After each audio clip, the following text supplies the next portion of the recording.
আজকে আমরা পেহেলগাঁওয়ে যাচ্ছি সবাই মিলে। কি ঠান্ডা, দেখে নাও সবাই কিরকম যাচ্ছি। আমি পড়লো একটা জ্যাকেট নিয়েছে মাম্মা।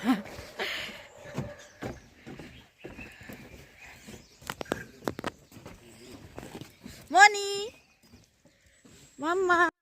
আসসালামু আলাইকুম। সবাই কেমন আছো? আশা করছি সবাই ভালো আছো, আমিও ভালো আছি।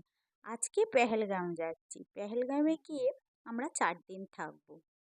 ওখানে প্রাকৃতিক পরিবেশ, ওখানে খুব সুন্দর দেখার জিনিস আছে অনেক। ওখানে না একদিনে কিছু দেখা যাবে না, ওখানে অন্তত 2-4 দিন থাকতে হয়, তাই আমরা 4 দিন থাকবো। তাই জন্য সকাল সকাল বেরিয়ে পড়লাম।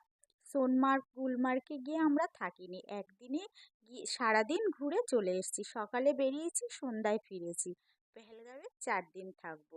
তাই আমরা ওই যে যেমন পোটলা পুটলি নিয়ে বেরিয়ে পড়ি ঠান্ডার, যখন বরফের পাহাড়ে উঠবো জ্যাকেট ট্যাকেট পরবো বলে, তোমাদের দাদা পোটলা পুটলি নিয়েই চলে যাচ্ছি। তারপরে দেখো তোমার দাদা কাপড়ের পোটলাটা হাতে নিয়ে হাঁটতে শুরু করেছে, আর আমার দেখো তোমার দাদার সঙ্গে যাচ্ছি।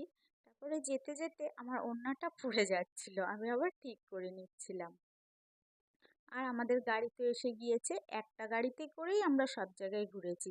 পেহেলগামে গিয়ে ওই গাড়িটাই আমরা ভাড়া নিয়েছি। ওখানে গাড়িওয়ালাও 4 দিন আমাদের সঙ্গে থাকবে, তার জন্য একটু বেশি পয়সা দিতে হয়েছে।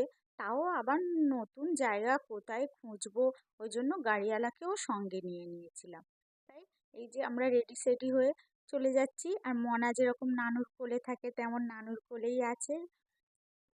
এই যে আমাদের গাড়ির কাছে আমরা পৌঁছে গিয়েছি।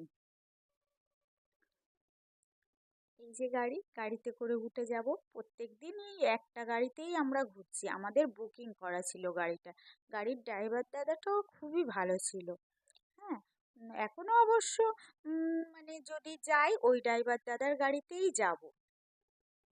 মানে ওখান থেকে ঘুরবো, ওই ড্রাইভারদার গাড়িতেই ওখান থেকে ঘুরবো আর কি। শ্রীনগর থেকে খুব সুন্দর ঘোরায় ওই দাদাটা।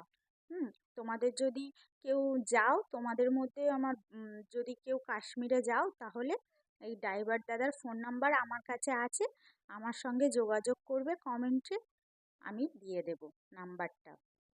এই যে আমরা পেহেলগামে পৌঁছে গিয়েছি। মানে পেহেলগামের মেন জায়গা হচ্ছে বেতাব ভ্যালি। বেতাব ভ্যালিতে পৌঁছে গিয়েছি। তারপরে সারাদিন ঘোরাফেরার পরে আমরা ওখানে হোটেল নিয়ে নেবো। এই যে সেই ট্রেনে পরিচয়, খালুর সঙ্গে ওখানে গিয়ে দেখা হয়ে গেল। খালুর ভাইয়ের মেয়ে, সবার সঙ্গে দেখা হয়ে গেল। একটু ফটো ভিডিও করে নিচ্ছিলাম আমরা। আর ওই যে আমার মনা দেখো পিছন থেকে কেমন দেখছে। আর এই দেখো বেতাব ভ্যালি যে, ওই যে সিনেমাটা আছে না, হিন্দি সিনেমা বেতাব, সেই সিনেমায় এই মানে এগুলো কি বলে বেশ, লেক বলে কি, কি জানি না অবশ্য কি বলে, ঝর্ণার আর জলের মানে ঝর্ণার জলে প্লাবিত নদী, সেই এইখানেই শুটিং হয়েছিল সানি দেওলের ওই বেতাব সিনেমার। তাই আমিও একটু শুটিং করার মতো মানে ভাব দেখাচ্ছি যাকে বলে। তো জানি না সঠিক মানে এটাকে কি বলে, ঝর্ণার জলে প্লাবিত